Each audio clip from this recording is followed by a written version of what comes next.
ஏன் எடுக்கிறோன்ற அந்த கேள்வியோடு இந்த சினிமாவுக்கு வந்தேன். நான் சினிமா துறைக்கு வந்தேன். அதன் அடிப்படையில் என்னுடைய திரை பயணம் தொடர்ந்து நீண்டு கொண்டே இருக்கிறது.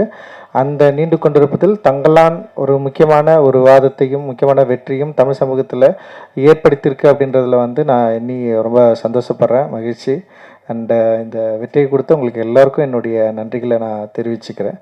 அண்ட் இது ரொம்ப சாதாரணமானது அப்படின்னு கிடையாது. ஏன்னா ஏற்கனவே பழக்கப்பட்ட ஒரு மொழியில் ஒரு படம் பண்ணுறது எத்தகைய ஒரு விஷயமோ அதே மாதிரி பழக்கப்படாத ஒரு மொழியில் ஒரு புது அனுபவத்தை மக்களுக்கு கடத்தணும். அப்புறம் எனக்குள்ள இருக்கிற ஒரு அகத்தை என்னுடைய திரைக்கதையின் வாயிலாக நான் மக்கள்கிட்ட பேசணும் அப்படின்றதுடைய உள்ள வேட்கை தான் இந்த தங்கலான். அதை அதன் அளவிலே சரியாக புரிந்து கொண்டு அதை கொண்டாடுகிற எண்ணிக்கை அடங்கா நிறைய ரசிகர்கள் இருக்கிறாங்க, நிறைய மக்கள் இருக்கிறாங்க, நிறைய ஊடக நண்பர்கள் இருக்கிறாங்க, எழுத்தாளர்கள் இருக்கிறாங்க. அவ்வளோ பேர் இந்த படத்தை அப்ரிஷியேட் பண்ணி எழுதுறது, டிஸ்கஷன் பண்ணுறது, நிறைய இது சம்மந்தமாக ஒரு விவாதத்தை உண்டு பண்ணியிருக்கிறது. இதெல்லாம் பார்க்குறப்போ நம்ம ஒரு சரியான படத்தை எடுத்திருக்கிறோம் அப்படின்ற ஒரு பெரிய மகிழ்ச்சியையும் சந்தோஷத்தையும் எனக்கு ஏற்படுது. அந்த அளவில் இந்த படத்தை இந்த அளவுக்கு வெற்றி படமாக கொடுத்தவங்களுக்கு எல்லோருக்கும் என்னோட மிகப்பெரிய நன்றியை நான் தெரிவிச்சுக்கிறேன். இந்த வெற்றியில் என்னோட சேர்ந்து பல பேர் பயங்கரமாக உழைச்சிருக்காங்க. ஸோ நான் எப்பவுமே ஒன்று யோசிக்கிறது தான், ஏன்னா பயங்கரமாக உழைக்கிறதுனால மட்டும் ஒரு படத்தை வெற்றி படமாக அங்கீகரிக்கணுமா, இல்லை பயங்கரமாக உழைக்கிறதுனால மட்டும்தான் அந்த படத்தை மக்கள் ஏற்று கொண்டாடணுமா அப்படிலாம் இல்லை. அது வேலைப்பாடு தான். ஒரு திரைப்படம் என்ன மாதிரியான வேலையை ஏற்றுக்குது, ஒரு திரைப்படம் உருவாக்குவதற்கு என்ன மாதிரியான வேலை தேவைப்படுது, அது நம்ம ஒரு சாதாரண படமாகவும் எடுக்கலாம், இல்லை கஷ்டமான படமாகவும் எடுக்கலாம். ஆனால் அந்த படத்துக்கு அந்த உழைப்பு ரொம்ப ரொம்ப அவசியமானது. நான் இன்னைக்கு இந்த டைமில் இங்கே நான் நிற்கிறேன்னா டெஃபினட்டாக என்னுடைய உழைப்பு தான் எனக்கு இவ்வளோ தூரம் கொண்டு நிறுத்திருக்கு.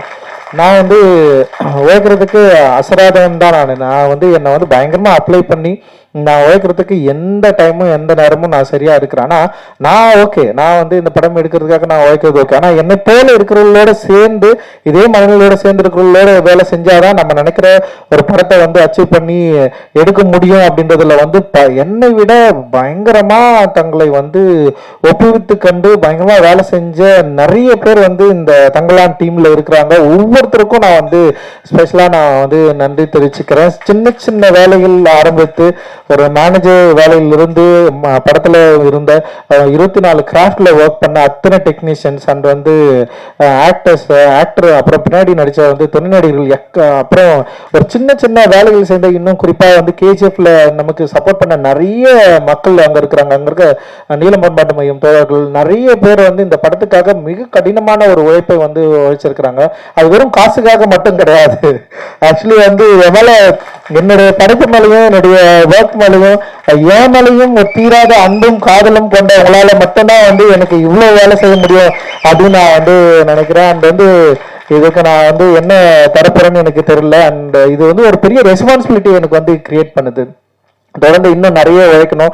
நிறைய பேர் இங்க இருக்கிறாங்க, நிறைய பேரோட சேர்ந்து நம்ம வேலை செய்ய வேண்டியது இருக்கு. அப்படின்றது ஒரு பெரிய ரெஸ்பான்சிபிலிட்டி எனக்கு உருவாக்குது.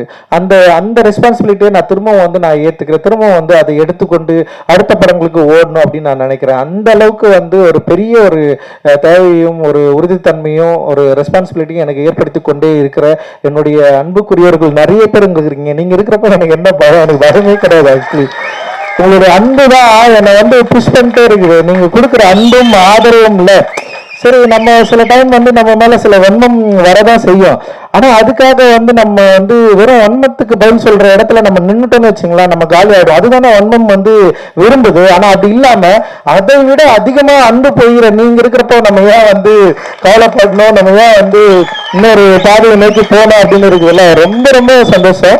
ஏன்னா அவ்வளோ பாசம். ஏன்னா எனக்கு தெரியல, ஒரு படைப்பாளிக்கு ஒரு இயக்குனருக்கு ஏன் இவ்வளவு பாசத்தை கொடுக்கணும், ஏன் இவ்வளவு அழணும், இவ்வளவு ஏன் கொண்டாடணும், இவ்வளவு ஒரு ஆதரவை ஏன் கொடுக்கணும். வெறும் தமிழ்நாட்டில் மட்டும்தான் பரவாயில்ல, ஆந்திராவில் எங்கெல்லாம் படம் ரிலீஸ் ஆகிருக்கோ அங்கே எல்லா இடத்துலையும் ஏன் இவ்வளவு ஆதரவு எனக்கு கொடுக்கணும். படமே ரிலீஸ் ஆகாத Maharashtra and north India, Delhi, இது எல்லா இடத்துலையும் ஏன் நம்மளை இவ்வளவு ஒரு என்ன சொல்றது ஒரு ஆதரவோட நம்ம நம்மளை வந்து தூக்கி பிடிச்சி நம்ம ஏன் இவ்வளவு நம்மளை கொண்டாடணும் அப்படின்னா நான் பேசுற கருத்து தான் அதுல வந்து மிக முதன்மைப்படுது. என்னோட ஒர்க் ஆஃப் ஆர்ட் தான் அதுல முதன்மைப்படுது. ஒர்க் வேல்யூ இல்லைன்னா நம்மளை யாராவது வேல்யூ பண்ணுவாங்களா? நம்ம என்னதான் பேசலாம், என்னதான் பண்ணலாம், ஆனா ஓன ஒரு படம் எடுக்க தெரியலன்னா நேரம் தூக்கி போட்டு போயிட்டே இருப்பாங்க. அப்ப நம்முடைய ஒர்க் ஆஃப் ஆர்ட், நம்முடைய கருத்து, நம்முடைய சிந்தனை, நம்ம இந்த மக்களுக்கு கொடுக்க விரும்புற அந்த அன்பை சரியா புரிந்து கொண்ட பல லட்சம் பலாயிரம் கணக்கான மக்கள் நம்ம இருக்கிறப்போ நமக்கு எந்த கவலையும் இல்லை அப்படின்றதுதான் இந்த தங்கலானுடைய வெற்றி வந்து எனக்கு வந்து கொடுத்திருக்கு. ஒரு மிகப்பெரிய உற்சாகத்தை வந்து எனக்கு வந்து கொடுத்திருக்கு அப்படின்னு நான் நினைக்கிறேன். இந்த வேலையில என்னோட ஒர்க் பண்ண எல்லாருக்கும் நான் நன்றி தெரிவிச்சுக்கிறேன். குறிப்பா என்னோட திரைக்கதையில வந்து எனக்கு கூட ஒர்க் பண்ண வந்து தமிழ் பேசுறப்ப ரொம்ப சூப்பரா சென்சிட்டிவா சில விஷயங்களை வந்து அட்டன் பண்ணாரு. எனக்கு என்னன்னா கேட்கறதுக்கு ரொம்ப பிடிக்கும், படிக்கிறதுக்கு ரொம்ப பிடிக்கும். ஆனா அது திரைக்கதையில உருவாக்குறப்போ நான் என்னன்னா அதை எங்க பயன்படுத்தணும், எப்படி இருக்கணும்ன்றதுல வந்து ஒரு பெரிய ஒரு என்ன சொல்றது, அதை நோக்கி வந்து ஒரு பெரிய பயணமே எனக்குள்ள இருக்கும். அது வந்து ரொம்ப தனிமைப்படுத்தப்பட்ட ஒரு பயணம். அதுல இருந்து தான் இந்த எல்லாமே வந்து ஒர்க் ஆகுதுன்னு நினைக்கிறேன். அந்த வேலையை இப்ப என் கூட சேர்ந்து வேலை செஞ்ச தமிழ் பிரபா என்ன சரியா புரிஞ்சுக்கிட்டாரு அப்படின்னு நான் நினைக்கிறேன். அந்த அழகிப்பிறனுடைய அந்த டயலாக்டும் அந்த நாங்க எழுதினதை வந்து அப்படியே ஒரு வார்த்தையை வந்து வேற லெவல்ல மாத்தி கொடுத்தாரு. அது வந்து அவருடைய அந்த டயலாக் டெலிவரி தான் இந்த படத்தை இன்னும் உயிர்ப்பா மாத்திச்சு அப்படின்னு நான் நினைக்கிறேன். அது வந்து பயங்கர ஒரு அவுட்ஸ்டாண்டிங்கான ஒர்க்கா ஒரு இது வந்து என்னன்னா இன்னும் இது வந்து ஒரு பட ஆய்வாளருக்கு பல காலங்கள் கடந்து இது வந்து ஒரு பெரிய ஒரு பொக்கிஷமா மாறுற அளவுக்கு வந்து இந்த படத்துல இருக்கிற வேலைப்பாடுகள் இருக்கிறத நான் என்னால பார்க்க முடியுது. அண்ட் என் கூட ஒர்க் பண்ண அந்த ஆர்ட் டைரக்டர் எஸ் மூர்த்தியோட ஒர்க் அவரை பயங்கரம் நம்ம செம்ம சூப்பரா ஒர்க் பண்ணி கொடுத்தாரு. அண்ட் ஸ்டன் டைரக்டர் வந்து சாமோட ஒர்க் அண்ட் எக்ஸ்ட்ராடினரி ஒர்க், உமாதேவியோட லிரிக், மௌன யாத்திரிக்கா, அந்த அறிவு எல்லாமே பயங்கரமா பண்ணியிருந்தாங்க. அண்ட் வந்து செல்வா வந்து என் கூடவே எப்பவுமே வந்து பயணிக்கிறேன். என்னுடைய தேவை என்னன்றதை மீறி வந்து அவனுக்கு வந்து கமர்ஷியலான ஒரு ரசிகர்களை எப்படி வந்து திருப்திப்படுத்தணும், அவர்களுக்கு வந்து இது சரியா கொண்டு போய் சேர்க்கணும் அப்படின்றது தான் அவனுடைய மிகப்பெரிய ஃபைட்டா இருக்கும். அது தொடர்ந்து என்கிட்ட வந்து அதை பேசிட்டே இருப்பான். ஸோ செல்வாவுக்கு நான் மிகப்பெரிய நன்றியை தெரிவிச்சுக்கிறேன். அந்த காஸ்டியூம் டிசைனரா அனிதாவை நான் அறிமுகப்படுத்தணும்லாம் நினைக்கல. அந்த வந்து அனிதா வந்து காலேஜ் ஆஃப் ஃபைனான்ஸ் படிக்கிறப்போ வந்து ஒரு ஃபேஷன் ஷோ பண்ணாங்க. அந்த ஃபேஷன் ஷோ ரொம்ப சூப்பரா இருந்தது. அனிதா வந்து பெயிண்டிங் தான் படிச்சது. ஆனா வந்து ஒரு ஃபேஷன் ஷோ பண்ணோடனே எனக்கு அப்பத்துல இருந்தே தோணுச்சு, நான் படம் பண்றப்பே வந்து எனக்கு தோணுச்சு அனிதா ஏன் நம்ம காஸ்டியூம் டிசைனரா கூப்பிடலாம். ஆனா இன்னொரு விஷயம் இருக்குது, நம்ம வேலை செய்யற இடத்துல வந்து நமக்கு நெருக்கமான இருந்தாங்கன்னு வச்சுங்களா, வேலை செய்ய நிறைய பிரச்சனைகள்லாம் வரும். நான் அப்படியே யோசிச்சேன், எதுக்குடா தேவையில்லாம கூட கூட்டிட்டு வந்து வச்சுக்கலாம். இப்ப நம்ம உட்காந்துட்டு நான் படம் ஒர்க் பண்ணிட்டே இருப்பேன், நான் எதை பத்தியும் கவலைப்பட மாட்டேன். அதுல வந்து நமக்கு தெரிஞ்சவங்க யாராவது வந்தாங்களா அவங்களை எப்படி நம்ம ரிசீவ் பண்ண கரெக்டா உட்காந்துருக்காங்களா, அவங்களை வந்து பாக்குறது ஒரு எக்ஸ்ட்ரா வேலை இல்லை, அந்த வேலை நமக்கு வேணாம் நான் யோசிப்பேன். இன்னொன்னு என்னோட மானிட்டர் பக்கத்துல வந்து யாராவது இன்னொருத்தர் வந்து உட்காந்தாலே எனக்கு வந்து பயங்கர கான்சியஸா மாறிடும். அனிதா வந்து உட்காந்துடக்கூடாதுன்னு எனக்கு ஒரு பயம் வேற. சரி அனிதா வந்து செட்ல வந்தோடனே ஃபர்ஸ்ட் சொன்னதே அதுதான், தயவு செஞ்சு பக்கத்துல எல்லாம் வந்து உட்கார நீ வந்து ஒர்க் பண்ணுன்னு சொல்லிட்டு. ஏன்னா பெரிய ஆர்டிஸ்ட், செம சூப்பரான ஆர்டிஸ்ட் அனிதா வந்து அவரோட பெயிண்டிங் வந்து செம சூப்பரா இருக்கும். அண்ட் அதோட கலர்ஸ் எல்லாமே பயங்கரமா ஹேண்டில் பண்ணிருப்பாங்க அவங்களோட பெயிண்டிங்ல. நான் தான் கேட்டேன், நான் நட்சத்திரம் நகர்வதில் நீயா வந்து காஸ்டியூமா வந்து பண்ணக்கூடாது, ஹேண்டில் பண்ணக்கூடாதுன்னு சொல்லிட்டு காஸ்டியூம் வந்து அப்படிதான் ஸ்டார்ட் ஆச்சு. இன்னைக்கு வந்து ரொம்ப சூப்பரான ஒரு காஸ்டியூம் டிசைனரா வந்து அங்கீகரிக்கப்பட்டிருக்கிறாங்க. வாழ்த்துக்கள் அனிதா. அந்த ஏகாம்பரம் என்னுடைய ஜூனியர் அண்ட் செம சூப்பரா வந்து என்னுடைய கூடவே வந்து ஒர்க் பண்றான். அந்த ஏன்னா ஃபர்ஸ்ட் படம் அவனுக்கு சார்பட்ட பரம்பரை, அவன் வந்து என்ன ஒர்க் பண்ணாலான்னு எனக்கு தெரியாது. ஆனா அவன் அந்த ஆர்ட், அந்த டிசைனிங் மேல இருக்கிற அந்த அன்பு இருக்குல்ல, அந்த லவ் இருக்குல்ல, அவன் அதை பத்தி நான் சிந்திச்சுட்டே இருந்தது, அதை பத்தி அவன் பேசினது, அதுதான் என்ன நம்ப வச்சது. அந்த வந்து அவனுக்கு நான் கொடுத்தேன்னு 3வது நாளே அவனால முடியல. அவனுக்கு பெரிய ஃபைட் இருக்குது, இங்க இருக்கிற சினிமாவில் இருக்கிற ஆட்களை ஹேண்டில் பண்ணவே முடியல. நான் தான் சொன்னேன் எப்படியாவது பண்ணிட்டா நீங்க அப்படின்னு சொன்னேன். அண்ட் வந்து அதுக்கு நிறைய அவார்டெல்லாம் வாங்கினான். சாப்பிட்ட பரம்பரைக்கு பெஸ்ட் காஸ்டியூம் டிசைனர் எல்லாம் வாங்கினா. அந்த இன்னைக்கு வந்து இங்க ஒரு பிஸியான காஸ்டியூம் டிசைனரா இண்டஸ்ட்ரியில வந்து இருக்கிறான். பெரிய பெரிய படங்கள் வந்து இன்னைக்கு வந்து பண்ணிருக்கான். அண்ட் வந்து சூப்பரா, வாழ்த்துக்கள், தொடர்ந்து நீ நிறைய பண்ணணும். அண்ட் வந்து செந்தில் அண்ணா விஎஃப்எக்ஸ் அவங்க, நான் தான் போய் கேட்டேன் நான் மாதிரி ஒன்று பண்ணலானா அப்படின்னு சொல்லிட்டு. அவருடைய டிராயிங் எனக்கு ரொம்ப பிடிக்கும். நானுகளில் தொடர்ந்து வரைஞ்சிட்டே இருப்பாரு. அண்ட் எனக்கு சில ஒர்க் எல்லாம் காலாவிலையும் நட்சத்திரம் நகரும் பண்ணாங்க. இந்த ஹைபிரிட் வந்து சில ஃபிளாஸ் இருந்தது, ஆனா அதை மீறி இந்த படத்தை வந்து சரியா முடிச்சுட்டானு சொல்லிட்டு டே நைட்டு ஒர்க் பண்ணி இது இதுல வந்து பயங்கரமான வந்து ஒரு கடின உழைப்பை கொடுத்து இந்த படத்துக்கு ஒரு பெரிய தூணா இருந்தது வந்து ஹைபிரிட். டெஃபினட்டா வந்து அவங்களுக்கு வந்து நான் பெரிய நன்றியை நான் வந்து தெரிவிச்சுக்கிறேன். இந்த ஹைபிரிட்டோட சேர்ந்து தினேஷ் வந்து அதில் பார்த்துக்கிட்ட அசிஸ்டன்ட் டைரக்டர், அவனுக்கும் நான் நன்றி தெரிவிச்சுக்கிறேன். அண்ட் வந்து அதில் 2 பேர் வந்து என்னுடைய நண்பர்கள் ஜெயக்குமார் அண்ட் தினகர், 2 பேருமே வந்து டைரக்டர். ஜெயக்குமார் வந்து ப்ளூ ஸ்டார் படம் பண்ணான். அண்ட் வந்து தினகர் வந்து இப்போ வரப்போற பாட்டில் ராஜா படம் பண்ணியிருப்பான். இவங்க 2 பேருமே அந்த கடைசி டைம்ல வந்து கிட்டத்தட்ட ஒரு 15 நாள் அவன் கூட ஜினோன்னு சொல்லிட்டு ஒருத்தன் வந்தான். அவன் இது மாதிரி நிறைய பேர் வந்து இந்த படத்துக்கு வந்து பயங்கரமா ஒர்க் பண்ணியிருக்காங்க. அண்ட் இதோட போஸ்ட் ப்ரொடக்ஷன்ல வந்து நம்ம திலீப் வந்து நமக்கு பெரிய அளவில் பயங்கர சப்போர்ட் பண்ணான்.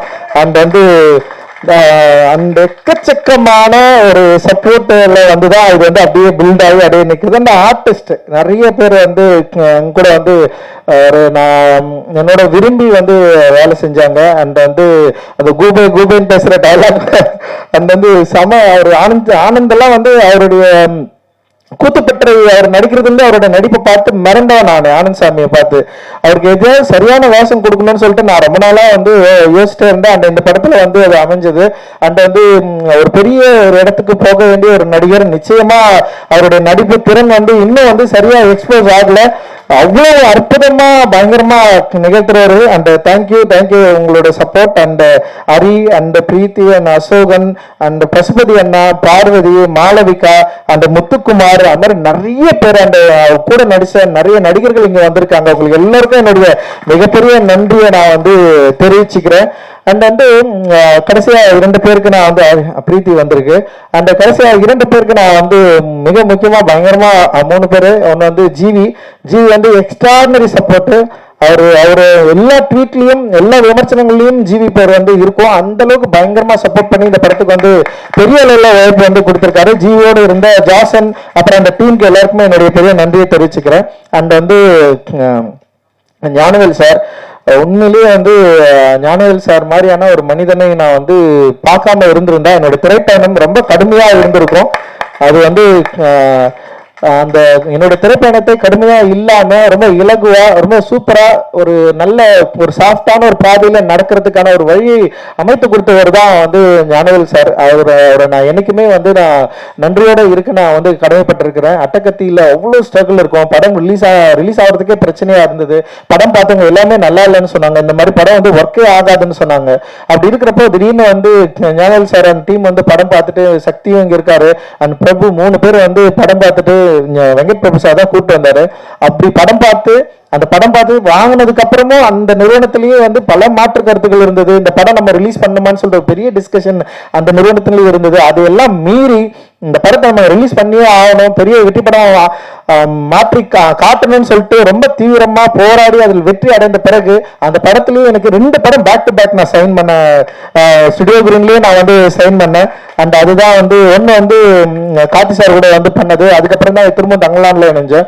தங்கலான்ல பல பிரச்சனைகள் இருந்தது. வணிக பிரச்சனையா இருந்த படத்தை எடுக்கிறது, அது மாதிரி எந்த இஷ்யூமே எனக்கு கொடுக்காம படம் ஓவர் பட்ஜெட் ஆச்சு அந்த பிரச்சனையும் கொடுக்காம கிட்டத்தட்ட வந்து படம் ரிலீஸ் ஆகிறதுக்கு முன்னாடி வந்து ஏன் காதுபடவே நிறைய பேர் வந்து பேசினாங்க. இந்த படம் ரிலீஸ் ஆகாது, நிறைய பிரச்சனை இருக்குது, அவரால் எல்லாம் பண்ண முடியாது, நீங்க இன்னும் நம்பிட்டு இருக்கிறீங்க அப்படின்னு நிறைய வந்துட்டே இருக்கும். ஆனா நான் அவர்கிட்ட ஒரு முறை கூட போன் பண்ணி ஏதாவது பிரச்சனைல இருக்கிறீங்களா, பண்ண முடியுமா முடியாதா அப்படின்ற எந்த சந்தேகத்தோட நான் அவர்கிட்ட நான் பேசவும் இல்லை கேட்கவும் இல்லை. எனக்கு தெரியும் ஞானவேல் சாரால டெஃபினட்டா இந்த படத்தை வந்து பெரிய அளவுல வந்து ரிலீஸ் பண்ணுவாரு அப்படின்னு எனக்கு ஒரு பெரிய நம்பிக்கை இருந்தது. அந்த நம்பிக்கையோட அவர் வந்து மிக அற்புதமா பெரிய சப்போர்ட்டா இந்த படத்தை வந்து ரிலீஸ் பண்ணாரு. அண்ட் இன்னைக்கு காலையில கூட எனக்கு வந்து போன் பண்ணாரு, நீங்க வந்து தயாராயிடுங்க, நம்ம ஒரு பெரிய பட்ஜெட்ல பயங்கரமா ஒரு கமர்ஷியலா முழுக்க கமர்ஷியலா பண்ண ஒரு பெரிய ஹீரோ நான் கூப்பிட்டு வரேன் அப்படின்னு சொல்லிட்டு எனக்கு புரியவே இல்லை. யாரா அவரு அப்படின்ற அளவுக்கு வந்து தோணுச்சு. அவர் சொன்னது ஒண்ணுதான், நான் உங்களை நம்புறேன், நீங்க தம்பி, நீங்க உங்களோட உழைப்போ உங்களோட கிராஃப்டோ அதுக்கு நான் வந்து ஒரு பெரிய ரசிகன், டெஃபினட்டா நம்ம வந்து திரும்ப ஒரு பெரிய ஒரு படமா நம்ம வந்து கொடுக்கணும் அப்படின்ற மாதிரி வந்து எனக்கு வந்து பேசினாரு. அந்த உற்சாகம் அந்த சந்தோஷம் இருக்குல்ல, நிச்சயமா அது வந்து ஞானவேல் அண்ணனால் தான் முடியும் அப்படின்னு நான் நினைக்கிறேன். அவருக்கு பெரிய சப்போர்ட்டா இருக்கிற நேஹா ஞானவேல் அவர்களுக்கு என்னுடைய மிகப்பெரிய வாழ்த்துக்கள். அந்த தனஞ்சயன் அவர்களுக்கு என்னுடைய மிகப்பெரிய நன்றியை மகிழ்ச்சியும். அந்த ப்ரொமோஷன் டீம் எல்லாருமே செம்ம எக்ஸ்ட்ராடினரியா பெரிய லெவல் சப்போர்ட் பண்ணி இந்த படத்தை வந்து சூப்பரா வந்து எடுத்துன்னு போயிட்டு வந்து சேர்த்தாங்க. அண்ட் எல்லாருக்குமே மிகப்பெரிய நன்றிகள். அண்ட் உண்மையிலேயே வந்து இந்த படத்தை இந்த அளவுக்கு மக்களை உள்ள கொண்டு வந்ததுக்கு மிக முக்கியமான காரணம், ஒரே ரீசன் வந்து உண்மையிலே வந்து விக்ரம் சார் மட்டும்தான் நான் சொல்லுவேன். ஏன்னா எனக்கு தெரியல ஏன் இவ்வளவு நம்பினாரு, அதுதான் என்னுடைய பயமே. இவ்வளவு ஏன் நம்பணும், இவ்வளவு ஏன் உழைக்கணும், ஏன் இத்தனை படங்கள் கடந்திருக்கு. 62 58 வயசு, சாரி, இவ்வளவு வயசுல இவ்வளவு படங்கள் கடந்து இத்தனை இயக்குநர்கள் கூட வேலை செஞ்சு இவ்வளவு வெற்றியை பார்த்து இவ்வளவு ரசிகர்களை கொண்டிருக்கிற ஒரு ஆக்டர் வந்து ஏன் இவ்வளவு உழைக்கணும், எவ்வளவு ஏன் இவ்வளவு டிராமாக்குள்ள இப்படி ஒரு கேரக்டரை வந்து ஃபிக்ஸ் பண்ணி இதை பண்ணியே ஆகணும்னு சொல்லிட்டு அதுக்காக ஏன் தயாராகணும், என்ன டிமாண்ட் அவர்கிட்ட இருக்குன்னு அவர் முறை கேட்டேன். நீங்க இவ்வளவு படம் பண்ணிருக்கீங்க, ஏன் இவ்வளவு உழைக்கணும், நீங்க திரும்ப ஏன் இவ்வளவு உழைக்கணும்னு சொல்லிட்டு வந்திருக்கிறீங்க, உங்களை எது வந்து ப்ரெஷர் பண்ணுது, எது உங்களை வந்து தூண்டுது, ஏன் நீங்க வந்து திரும்ப இப்படி ஒரு கதாபாத்திரங்களை ஏன் எடுத்து நடிக்கணும். ஏன்னா நிறைய நடிகர்கள் வந்து அவங்களுடைய ஒரு ஜோனை வந்து என்ன சொல்ற, ஒரு கம்ஃபர்ட் ஜோனுக்குள்ளே வந்து ஒர்க் பண்ற இடங்கள் நிறைய நம்ம வந்து பார்க்க முடியுது. லைக் வந்து ஆனா இவர் வந்து ஏன் அப்படி பண்றாரு அப்படின்னு சொல்லிட்டு ஒரு பெரிய யோசனை இருந்தது. அவர் வந்து அதுக்கப்புறம் தான் தெரியுது, அவர் ரசிகர்கள் மேலேயும் அவருடைய ஆர்ட் மேலேயும் அவர் வச்சிருக்கிற மிகப்பெரிய லவ் இருக்குல்ல, அது வந்து தீராத ஒரு போராட்ட குணமுடையதான் நான் வந்து பாக்குறேன். ஒருவேளை வந்து ரொம்ப ஈஸியா அவருக்கு வந்து ஒரு வெற்றி கிடைச்சிருந்ததுன்னா அந்த வெற்றியை வந்து அவர் அனுபவிச்சு சந்தோஷமா அதுக்கப்புறம் வந்து ஓகே அப்படின்னு போயிருக்கலாம்.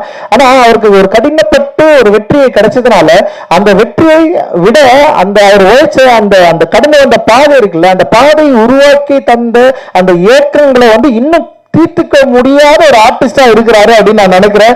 அதனாலதான் வந்து பல பரிணாமங்கள் உடைய ஒரு கதாபாத்திரங்களை தேடி தேடி தேடி நடிக்கிற ஒரு வேட்கையுடைய ஒரு ஆர்டிஸ்டா வந்து தொடர்ந்து இருக்கிறாரு. அவருக்கு தீனி போடுறதுன்றது வந்து ஒரு பெரிய சவாலான விஷயம். தங்கலான் வந்து அந்த அளவுல அவருக்கு வந்து ஒரு ஈடு செய்யக்கூடிய ஒரு தீனியா இருந்திருக்கு அப்படின்றதுல வந்து எனக்கு மிகப்பெரிய ஒரு மகிழ்ச்சியும் ஒரு நன்றியும் நான் வந்து இந்த இடத்துல தெரிவிச்சுக்கிறேன். நிச்சயமா சார், என்னோட லைஃப்ல இப்படி ஒரு ஆர்டிஸ்ட நான் வேலை வாங்கினது அப்படின்றது வந்து எனக்கு வந்து மிகப்பெரிய ஒரு சவாலான விஷயம், எனக்கு மிகப்பெரிய ஒரு மகிழ்ச்சியான விஷயம். நிச்சயமா அப்படி ஒரு விஷயம் திரும்பவும் நடக்குமா அப்படின்லாம் எனக்கு தெரியல.